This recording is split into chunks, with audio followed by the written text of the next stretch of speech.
Hello everyone, नमस्कार। स्वागत है आपका लोधरी क्लासेस के बीए प्लेटफॉर्म पर। दोस्तों, बीए फर्स्ट ईयर में समाज शास्त्र पर हमारा सेशन चल रहा था, जिसमें लास्ट सेशन में हमने इसका सिलेबस एनालाइज किया था। बीए फर्स्ट ईयर में भारतीय समाज एवं संस्कृति पर, Indian culture and Indian society and Indian culture पर हमारा डिस्कशन चल रहा था। इसके अंतर्गत दोस्तों हम बात करेंगे, इसका पहला टॉपिक है भारतीय समाज के आधार पर। इसमें जानने का हम प्रयास करेंगे कि भारतीय समाज किन आधारों पर आधारित है। भारत का जो वर्तमान समाज आज हमें देखने को मिल रहा है, ये किन आधारों पर आधारित होकर, अर्थात किन समाज के किन पहलुओं पर डेवलप होकर के आज का वर्तमान स्वरूप धारण कर चुका है। तो इन सब पर दोस्तों हम डिस्कस करेंगे, जिसके अंतर्गत हम देखेंगे अरण्यक, लोक या ग्राम्य और नगर व्यवस्था। तो इन तीन व्यवस्थाओं के बारे में हमें यहाँ पर जानने का मौका आज मिलेगा। चलिए दोस्तों, बढ़ते हैं अपने सेशन में डायरेक्टली। कोई ऐड नहीं होगा, सीधे हम अपने सेशन पर मूव करेंगे। दोस्तों, लास्ट में हमने कोशिश की थी लाइव स्ट्रीम आने की, लाइव क्लासेस इसको लाने की, लेकिन कुछ एरर के कारण, या कहें कि थोड़ा सा इधर नेट की स्पीड कम रहती है, इस कारण से दोस्तों लाइव में बीच में डिस्टर्ब हो चुका था और क्लासेस भी सही नहीं चल पा रही थी। इस कारण से हमें ऑफलाइन लाना पड़ रहा है। ठीक है, तो वैसे कोई प्रॉब्लम नहीं आएगी लाइव में और ऑफलाइन में, इसमें कोई विशेष प्रॉब्लम नहीं आती है। वैसे तो आपको जो भी समस्या होती है उसके लिए हमने आपको व्हाट्सअप नंबर प्रोवाइड कर रखे हैं। इसके अलावा जो है आप कमेंट में भी अपनी डाउट हमसे क्लियर कर सकते हैं। चलिए दोस्तों, इसमें जो ये यूनिट 3 दिख रहा है, ये मिसप्रिंट है, इसको ठीक कर लेंगे आप लोग। यूनिट 3 मिसप्रिंट है, इसको यूनिट फर्स्ट ही है हमारा। यूनिट फर्स्ट है, यूनिट फर्स्ट का पहला ही टॉपिक चल रहा है। इसमें पहला टॉपिक है हमारा भारतीय समाज के आधार। भारतीय समाज के जो मूल आधार है वो कौन कौन से?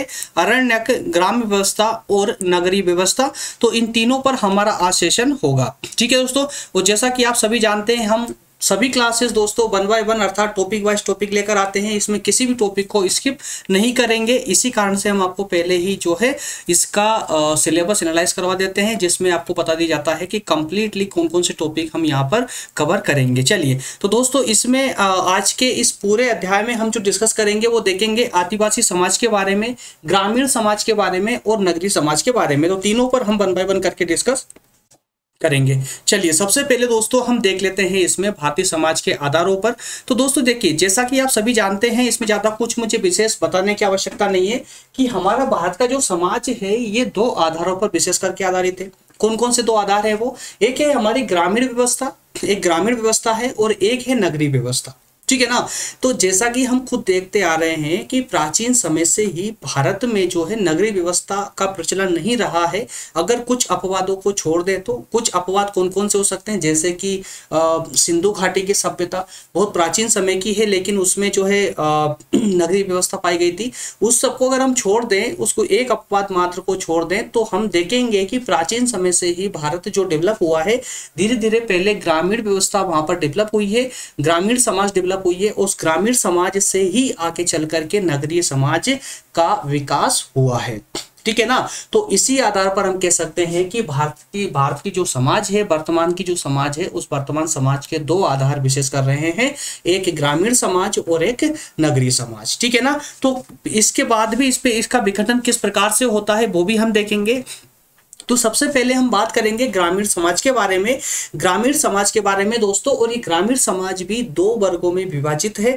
2 वर्गों में विभाजित है। जैसे जैसे देखिए, आप देखते जाएंगे ना, आपको खुद को समझ आता चला जाएगा कि हाँ बिल्कुल आप सही कह रहे हैं सर। आपको इस मतलब कुछ स्पेशल समझाने की आवश्यकता नहीं। यहाँ पर समाज शास्त्र है, आप खुद समझ पा रहे हैं। समाज शास्त्र मतलब हमारे ही समाज का, जिस समाज में हम रहते हैं ना, उसी का हम अध्ययन कर रहे हैं। ठीक है ना। तो देखिए, जो भी दोस्त गांव में रहते हैं वो भली भांति रूप से जानते हैं कि गांव में भी 2 वर्ग विशेषकर पाए जाते हैं। गांव में रहने वाले लोगों के 2 वर्ग पाए जाते हैं।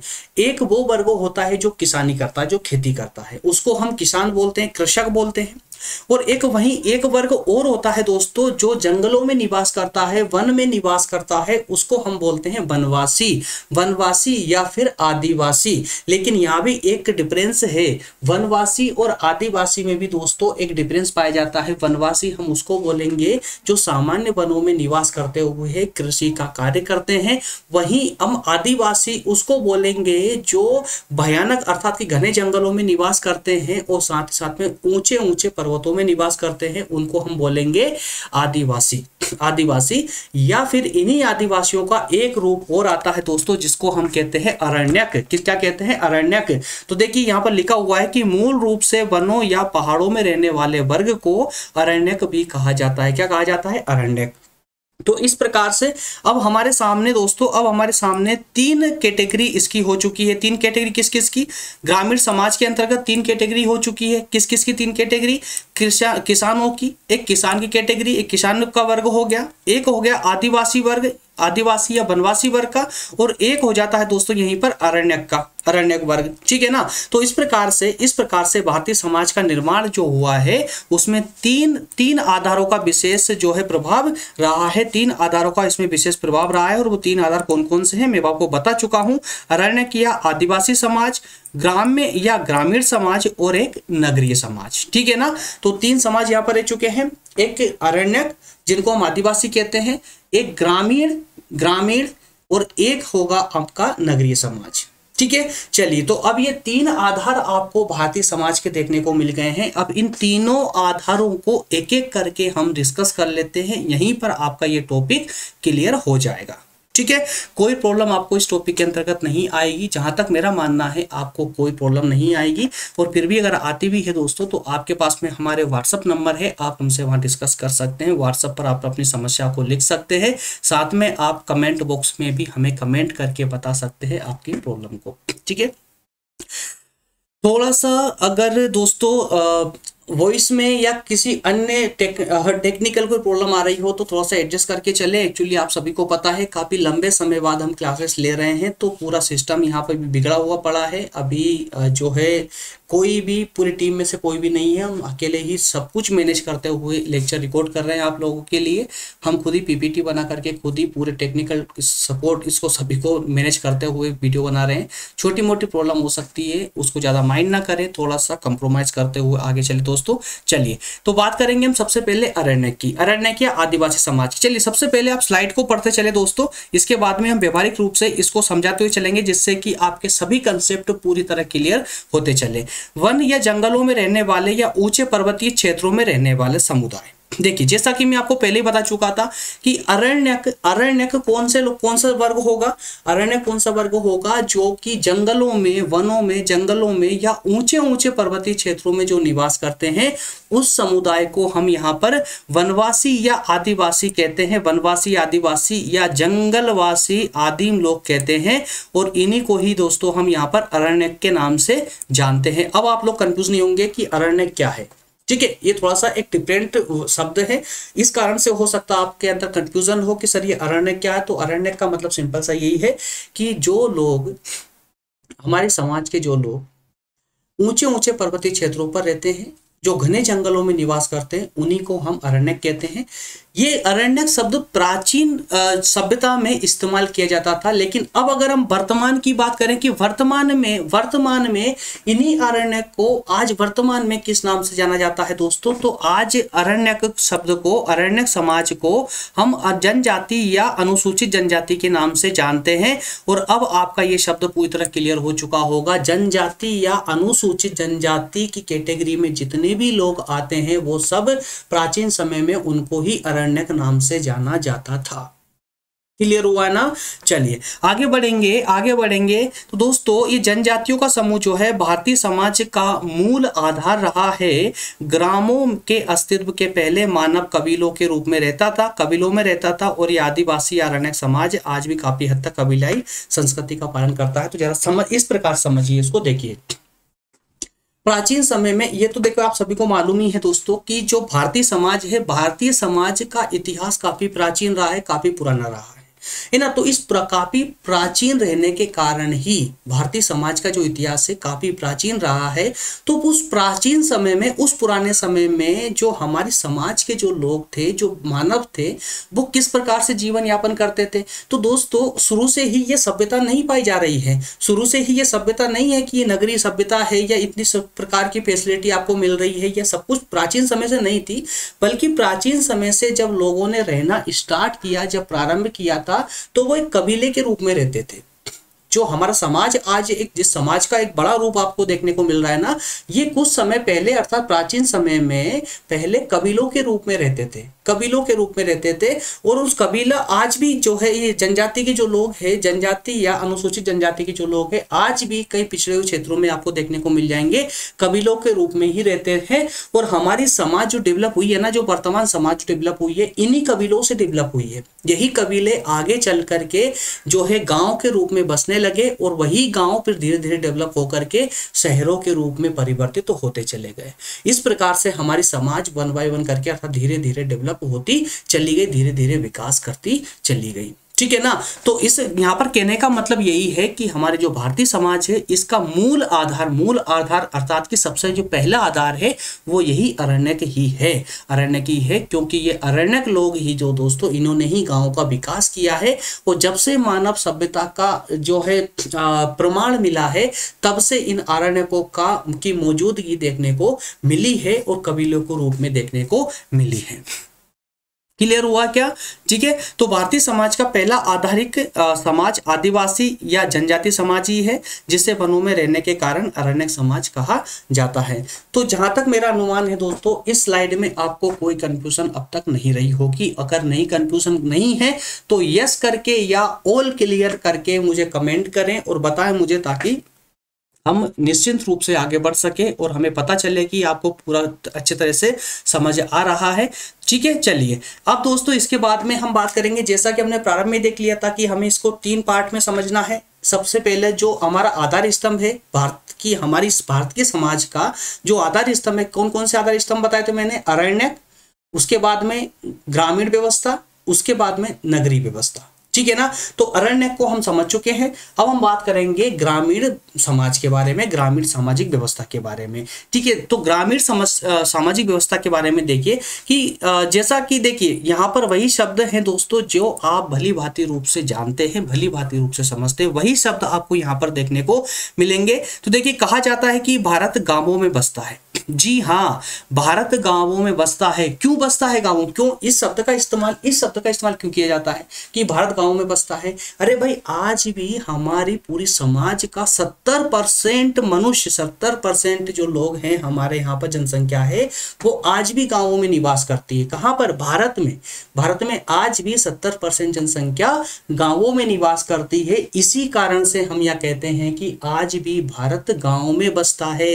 वास्तविक भारत के अगर दर्शन करना हो तो भारत के गांव का दर्शन करो, वहां से आपको भारत के दर्शन होंगे, ना कि शहरों के मात्र दर्शन से। ठीक है। और आजकल की व्यवस्था क्या चल रही पता है ना आपको, कि जितने भी सर्वे होते हैं कह दिया जाता है कि भाई यहाँ पर जो है इस प्रकार की व्यवस्थाएं हैं। और जो भी सर्वे होते हैं, चाहे वो सरकारी गवर्नमेंट के सर्वे को ले लीजिए या किसी प्राइवेट कंपनियों के सर्वे को ले लीजिए, सारे सर्वे किसी न किसी जो है नगरों में, शहरों में होते हैं, ना कि गांव में होते हैं। उन नगरों के अर्थात शहरों के सर्वे के आधार पर ही कह दिया जाता है कि सभी व्यवस्थाएं जो है सुचारू रूप से चल रही है या डिस्टर्बेंस है, या कई प्रकार की व्यवस्थाओं को बता दिया जाता है। लेकिन वास्तविक मौलिक रूप से अगर आपको भारत की समस्या को समझना है तो फिर जाइए गाँवों में और गाँव की समस्या को देखिए, गांव का सर्वे कीजिए, वहां से आपको वास्तविक भारत का दर्शन होगा। ठीक है ना। चलिए, तो 2/3 अर्थात कहने का मतलब यही है, 2/3 मतलब कि 70% से ज्यादा जो आबादी है वो कहां पर निवास करती है? गांव में निवास करती है। ऐसे में ग्रामीण समाज भारतीय समाज का एक प्रमुख आधार कहा जा सकता है। जी हाँ, बिल्कुल कहा जा सकता है, क्योंकि अभी हम बता चुके हैं कि 70% जनसंख्या गांव में निवास करती है। तो भारत का अगर वास्तविक दर्शन करना है, भारत के बारे में अगर वास्तविक रूप से जानना है आपको, तो गांव की सामाजिक व्यवस्था के बारे में जानना सबसे ज्यादा इंपॉर्टेंट होगा। ठीक है ना। तो मनुष्य देखिए, अब यहां पर दोस्तों, यहां पर आप देखिए एक ये देखने को मिलेगा कि जब से मनुष्य जो है आखेट युग में जब जी रहा था, कब? आखेट युग में। आखेट युग में, कृषि युग में, आखेट युग से जब कृषि युग में आया। आखेट युग क्या होता है? आखेट, इसमें देखिए इस शब्द से ना आप ज्यादा कंफ्यूज मत हो जाइएगा। आखेट युग उस युग को कहा जाता है, प्राचीन समय के उस समय को कहा जाता है। ऐसे सिंपल शब्दों में समझिए कि ये आखेट युग वो समय था जब मनुष्य शिकार करके अपना भरण पोषण करता था, शिकार करके अपना भरण पोषण करता था और किसी एक जगह पर स्थायी रूप से नहीं रहता था, बल्कि वो भटकता रहता था। ठीक है ना। तो जहां उसको शिकार अच्छे मिल जाते थे वहीं पर वो अपना जो है कुछ समय के लिए डेरा डाल देता था, फिर वहां से चल पड़ता था, या कहें कि इस प्रकार से भ्रमणशील जीवन ही जीता था, वो भ्रमणकारी जीवन जीता था, है ना।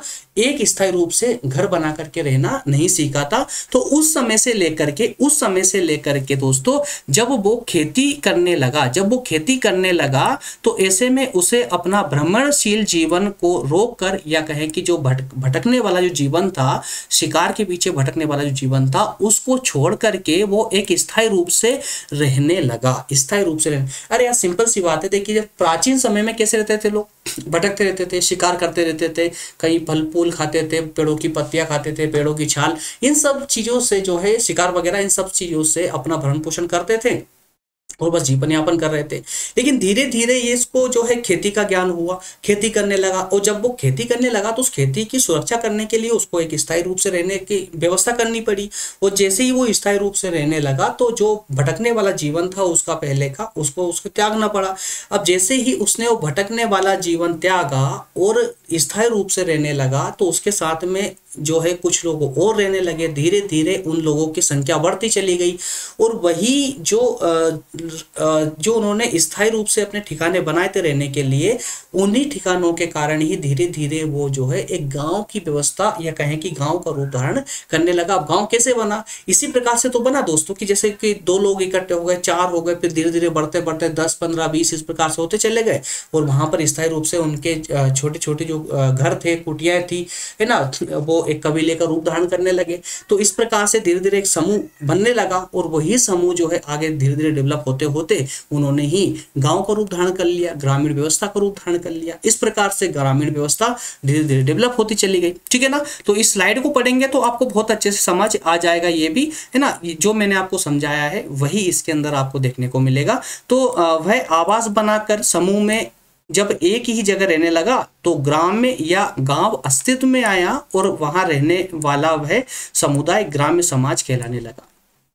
ठीक है ना। तो इस प्रकार से दोस्तों ये ग्रामीण समाज व्यवस्था थी, जो कि हमारी भारतीय समाज का एक आधार स्तंभ कहा जा सकता है। ठीक है ना, क्लियर हुआ। चलिए तो नेक्स्ट पार्ट पर मूव करेंगे। नेक्स्ट है नगरीय समाज। तो दोस्तों इसमें सबसे प्रमुख बात यह है कि ये बताइए मुझे आप कि किसी भी देश के विकास के लिए क्या नगरीय समाज को इग्नोर किया जा सकता है? क्या नगरीय व्यवस्था को इग्नोर किया जा सकता है?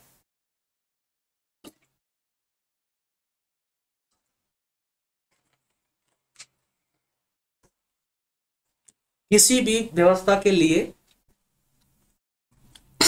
क्या नगरीय सभ्यता के बिना क्या कोई भी देश विकास कर सकता है? नहीं कर सकता। आप सभी का आंसर ये होगा, नहीं कर सकता। क्योंकि थोड़ा बहुत जो आज पिछड़ापन है हमारे भारत में, उसका कारण यही है कि आज भी हम 70% लोग जो है गांव में निवास करते हैं। इसी कारण से भारत में आज भी पिछड़ापन आपको देखने को मिल जाएगा, है ना। तो देखिए सभ्यताएं नगरों या शहरों में पनपती है। अब अगर ये भी वास्तविकता है, हालांकि ठीक है, हम कह सकते हैं कि भाई जो संस्कृति है वो गांव से जिंदा रहती है, जो ग्रामीण व्यवस्था से जिंदा रहती है, लेकिन जो सभ्यता है, जो समाज में सभ्यता आ रही है, जो डेवलपमेंट आ रहा है, वो शहरों से ही आ रहा है, शहरों में ही पनप रहा है। वो डेवलपमेंट शहरों में पनप रहा है, नगरीय सभ्यताओं में पनप रहा है। तो इसलिए यहाँ पर कहा गया है कि सभ्यताएं नगर या शहरों में पनपती है, और बिना सभ्यता के किसी भी समाज का पूर्ण विकास तो संभव हो ही नहीं सकता है ना भाई। अगर किसी समाज का विकास चरम सीमा पर पहुंचाना है, पूरा विकास करना किसी समाज का, तो क्या बिना सभ्यता के विकास संभव हो सकता है? उसका नहीं हो सकता। और सभ्यता कहां से आ रही है? ग्रामीण व्यवस्था से सभ्यता नहीं आ रही है, बल्कि सभ्यता मिलेगी आपको शहरी व्यवस्था से, शहरी समाज से। तो जो शहरी समाज है, जो नगरीय समाज है, वहां पर आपको सभ्यता देखने को मिलेगी। तो भारतीय समाज का तीसरा जो मूल आधार है वो नगरीय समाज ही माना जा सकता है। भारतीय समाज व्यवस्था में काफी प्राचीन समय से धार्मिक और तीर्थ स्थलों की व्यवस्था देखने को मिली है। सबसे पहले यही धार्मिक स्थल व तीर्थ स्थल विकसित होकर नगरीय स्वरूप में आए। तो अब दोस्तों यहाँ पर एक प्रश्न ये उठता है कि सर हमने देखा कि आरण्यक के जब हम बात कर रहे थे तो वो धीरे धीरे कबीलों में डेवलप होने लगे थे, कबीलाई समूह में रहते थे, कबीलों में रहते थे वो लोग। जब हमने ग्रामीण व्यवस्था को देखा तो धीरे धीरे उन्हीं कबीला लोगों ने या कहें कि भ्रमणशील लोगों ने जो भटकते रहते थे उन्होंने गांव का विकास किया। तो अब ये शहरों का विकास कैसे हुआ? क्या अधिकतम जनसंख्या के कारण शहरों का विकास हुआ? तो जी हाँ, अधिकतम जनसंख्या के कारण ये शहरों का विकास होने लगा। लेकिन वो जनसंख्या वो थी कि जो भौगोलिक रूप से कोई विशेष स्थान हुआ करते थे, भौगोलिक रूप से अर्थात कि कोई ऐसा विशेष स्थान जहां अधिकतम जनसंख्या पहुंचती हो, और अधिकतम जनसंख्या का वहां जमाव होने के कारण ही वो जो क्षेत्र था दोस्तों वो ही शहरों में धीरे धीरे कन्वर्ट होने लगा, वही नगरों में धीरे धीरे कन्वर्ट होने लगा। तब उस समय अर्थात प्राचीन समय में जब शहरों का धीरे धीरे विकास हो रहा था तो वहां पर जो मेन जो स्थल थे दोस्तों वो तीर्थ स्थल थे, धार्मिक स्थल थे, क्योंकि एकमात्र उस समय एक ही ऐसी व्यवस्था थी जो लोगों को अधिकतम लोगों को आकर्षित कर सके, और वो व्यवस्था मात्र धार्मिक व्यवस्था थी। धार्मिक व्यवस्था ही लोगों को अधिकतम आकर्षित कर सकती थी। तो उस समय में जो जो तीर्थ स्थल थे, जो धार्मिक स्थल थे, वही आगे चलकर धीरे धीरे नगरों में विकसित होने लगे थे, धीरे धीरे नगरों में विकसित होने लगे थे। और इसी के साथ में जैसे जैसे दोस्तों वो धार्मिक स्थल नगरों में विकसित होने लगे, जैसे जैसे उन धार्मिक स्थलों पर जनसंख्या का आना जाना तीव्र हुआ, वैसे ही जब जनसंख्या ज्यादा हुई तो धार्मिक स्थलों के पास में ही पे धीरे धीरे जो है वहीं पे व्यापार व्यवसाय का कार्य भी बढ़ने लगा, व्यापार व्यवसाय के केंद्र के रूप में भी ये उभरने लगे, ठीक है ना। तो इसके अलावा दोस्तों जिससे वहां पर क्या हुआ कि नगरीय समाज का अस्तित्व में धीरे धीरे आने लगी। अब भारत में बनारस, उज्जैन जिसे अवंतिका के नाम से जाना जाता था, गया, द्वारिका, तो ये सब क्या थे दोस्तों? ये उस समय के जो धार्मिक स्थल थे, है ना। और आज के समय में जाके देखिए तो जो है काफी अच्छे नगर वहां देखने को मिलेंगे। इन सभी जगह जितने भी धार्मिक स्थल प्राचीन समय में हुआ करते थे वो सभी आज बहुत अच्छे नगरीय समाज उसके अंदर पाई जाती है, नगरों के रूप में कन्वर्ट हो चुके हैं, ठीक है ना। तो वही प्राचीन समय की अगर बात करें तो वैशाली या कन्नौज ये भी धार्मिक स्थल हुआ करते थे।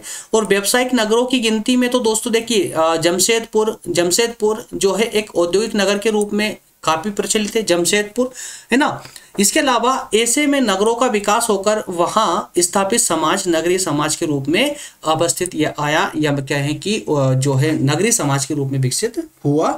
और इस तरह भारतीय समाज मूल आदिवासी आरण्यक ग्राम्य और नगरीय समाज व्यवस्था का एक मिला जुला स्वरूप है, और इन्हीं आधारों पर भारतीय समाज जो है अपनी एक पहचान बना चुका है, ठीक है। तो दोस्तों इस प्रकार से आप तीनों व्यवस्थाओं को बहुत अच्छे से समझ चुके हैं। आरण्यक को आप अच्छे से समझ चुके हैं, ग्रामीण व्यवस्था को समझ चुके हैं, नगरीय व्यवस्था को समझ चुके हैं। नगरीय व्यवस्था के अंतर्गत आपको विशेष करके कुछ ज्यादा विशेष याद नहीं रखना, सिर्फ इतना से ध्यान रखें कि धीरे धीरे जब लोगों का जमाव होने लगा धार्मिक स्थलों की वजह से या तीर्थ स्थलों के कारण, जब लोग ज्यादा अधिक संख्या में आने जाने लगे तो वहां पर जो है अधिक जनसंख्या मौजूद हुई, और अधिक जनसंख्या के अधिक बढ़ जाने के कारण ही वहां पर नए नए व्यवसाय उत्पन्न होने लगे, नए नए व्यवसाय वहां अस्तित्व में आने लगे। और व्यवसाय जब अस्तित्व में आने लगे तो वहां पर एक नई सोसाइटी ने जन्म लिया, और वो नई सोसाइटी ही दोस्तों नगरीय सभ्यता के रूप में धीरे धीरे विकसित होने लगी। और कई प्रकार से जैसे जमशेदपुर व्यापारिक स्थल के रूप से जाना जाता है ना, बनारस, उज्जैन या कहें कि गया या द्वारिका, कई प्रकार के ऐसे तीर्थ स्थल है जो कि नगरों के रूप में विकसित होने लगे। और वही नगर दोस्तों नगरीय सभ्यता के रूप में पहचाने गए, जहां से धीरे धीरे भारतीय समाज की सभ्यता ने जन्म लिया, ठीक है ना। तो इस प्रकार से तीनों कंसेप्ट आपके पूरी तरह क्लियर हो चुके हैं दोस्तों। इसी के साथ में हमारा ये सेशन होता है एंड। तो नेक्स्ट सेशन में हम बात करेंगे फर्स्ट ईयर के अंतर्गत ही नेक्स्ट सेशन में हम बात करेंगे ऐतिहासिक पृष्ठभूमि की, कि हमारी भारतीय समाज की ऐतिहासिक पृष्ठभूमि क्या है, ऐतिहासिक पृष्ठभूमि को समझेंगे, अर्थात कि भारत के समाज का जो इतिहास है वो इतिहास क्या है। तो उसका भी एक शॉर्ट एक घंटे के समथिंग क्लास होगी। नेक्स्ट क्लास या तो 2 पार्ट में होगी, अगर शॉर्ट हुई तो, नहीं तो एक ही क्लास में हम उसको कवर कर लेंगे, ठीक है। तो उसके इतिहास के बारे में, अर्थात भारत के समाज के इतिहास के बारे में हम अच्छे से समझने का प्रयास करेंगे नेक्स्ट सेशन में। तो मिलते हैं दोस्तों नेक्स्ट सेशन में, तब तक आप सभी का बहुत बहुत धन्यवाद। Thank you. जिन दोस्तों को भी व्हाट्सअप नंबर चाहिए वो यहाँ से ले सकते हैं, डिस्प्ले हो रहे हैं, ये डिस्प्ले हो रहे हैं। इसके अलावा जो है क्लास नोट्स आपको डाउनलोड करनी है दोस्तों, तो टेलीग्राम चैनल को आप ज्वाइन कर लें। टेलीग्राम पर टेलीग्राम मोबाइल में टेलीग्राम डाउनलोड करें, उसमें वहां पर सर्च करें लोधाजी क्लासेस, लोधाजी क्लासेस, वहां पर आसानी से आपको जो है ग्रुप मिल जाएगा हमारा, है ना, और उसे ज्वाइन कर लेंगे तो आपको आसानी से जो सभी क्लास नोट्स वहां पर प्रोवाइड हो जाएगी। ठीक है, मिलते हैं दोस्तों नेक्स्ट सेशन में, तब तक आप सभी का बहुत बहुत धन्यवाद। Thank you.